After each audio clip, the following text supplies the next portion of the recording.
All right, next one up, Ducati Diavle. This is one of my favorites. This is the Diavle 1260S.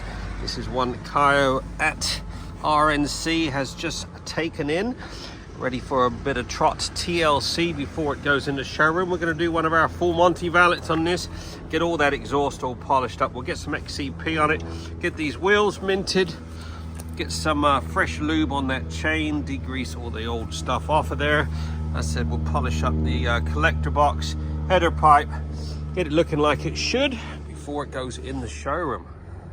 There you go. Hour and a half later, this Ducati Diavle has been fully trotted and heading for RNC's showroom.